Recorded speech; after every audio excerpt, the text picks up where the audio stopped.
What's up everyone, I'm Jay Poststones, and if this is one of your first times sitting behind a drum kit, or if you're getting back behind the drum kit after a hiatus, welcome.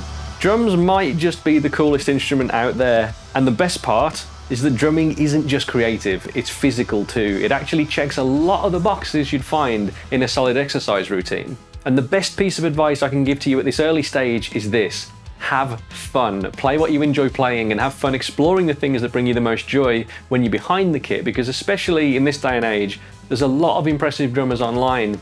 And if you spend too much time watching those videos without checking in on yourself, it can be easy to compare your skills to theirs, and that isn't what drumming is about. It's about finding your own sound and perhaps taking inspiration from some of the drummers who've come before you. Drumming isn't about being perfect. You don't even need to know where to start, and that's what this course is for. In this first lesson, we're going to make sure you're set up properly so that everything you do moving forward feels more comfortable, natural, and fun. We'll cover how to sit at your kit the right way, how to hold your sticks, and how to set up your gear so that it works with you and not against you. Let's begin with seat height and posture, because this is way more important than most people think. You want to sit high enough that your thighs are slightly angled downwards, not a crazy amount, but just enough to have a couple of degrees of slope. It's also okay if your thighs are level.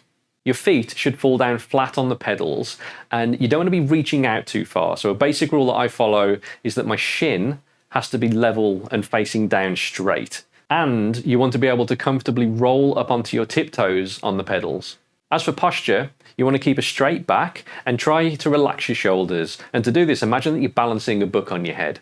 Even now, I have to remind myself sometimes to sit up a little more straight when I'm playing.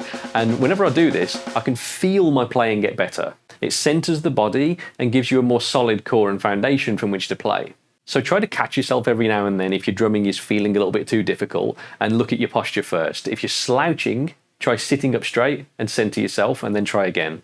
All of those things will help to give you control without tension, and it will help you avoid injury over the long term. Now let's talk about gripping your sticks. There's a few different ways to do this, and we're going to use the most common and versatile, which is called matched grip. This is where you hold both of the sticks the same way with both hands, and a good place to begin is by placing the stick across the base of your fingers, not too deep into the palm, and I generally leave about an inch of the stick poking out of the back of my grip.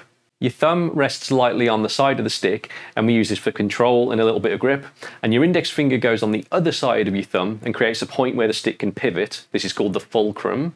And an easy way to think about grip is this: pinch and wrap.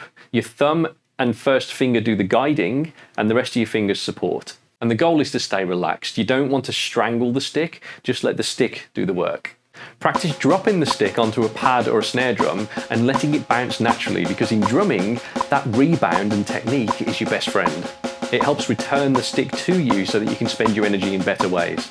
An effective and simple way to practice your grip is by playing single strokes. Now, this isn't an exciting exercise, but it absolutely will help you get to grip with your grip. And to do this, we'll set up a quarter note metronome and play 16th notes as right, left, and it can help to focus on the first note of each group of 4 to help you stay in time. And we're aiming for consistency with this exercise, not speed. Speed is something that you can build up gradually over time once you have consistent technique.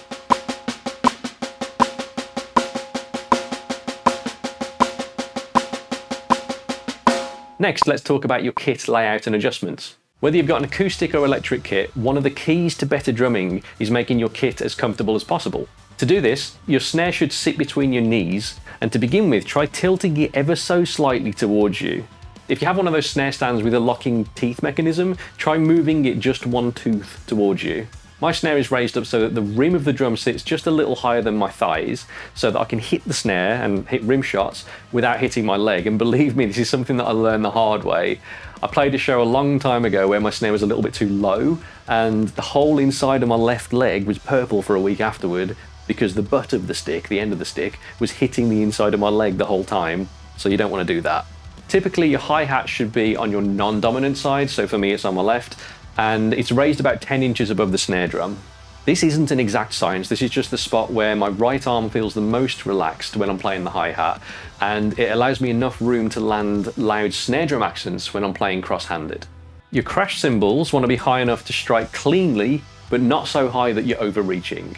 Also, I've found that you can prolong the life of your cymbals by allowing them to move a little bit more on the cymbal stands. So try not to use too many felts to lock down the cymbal. Instead, find that like Goldilocks spot where the cymbal can flow back and forth in rhythm with your playing.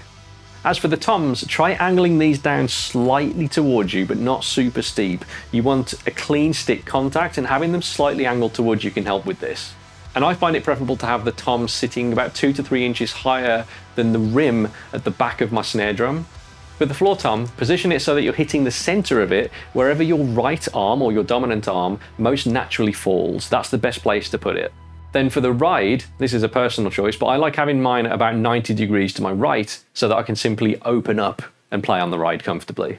The edge of the ride hangs a little bit over the floor tom, and it's raised a couple of inches above it, and it's tilted towards me slightly. For a short version of all of that, you want to adjust your gear so that your hands can fall naturally into position around the kit. And don't worry too much, every drummer tweaks their kit for years and you'll find your flow. A basic rule to follow is if you have to reach too far to hit something, it's probably a little too far away. Everything should feel nice and comfortable. So that's enough of that. Let's hit some drums. Take a drumstick in each hand and count 1, 2, 3, 4, and hit the snare on the 2 and the 4 with your left hand and the kick on the 1 and the 3. Try doing that just a few times.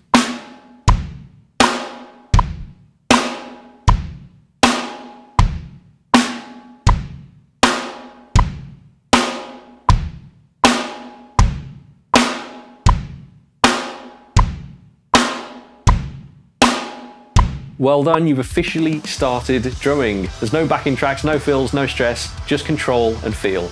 And that's it for this first lesson. You've already done something that most people never do. You sat down and took the first step.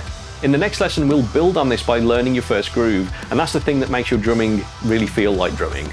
Until then, take a minute to adjust your kit if it's needed, get comfortable with your grip, and try a few hits on the snare and around the toms just to get used to how they bounce. And remember, don't worry about being perfect. Progress comes from showing up regularly, not from getting it right the first time. And I'll see you in the next lesson.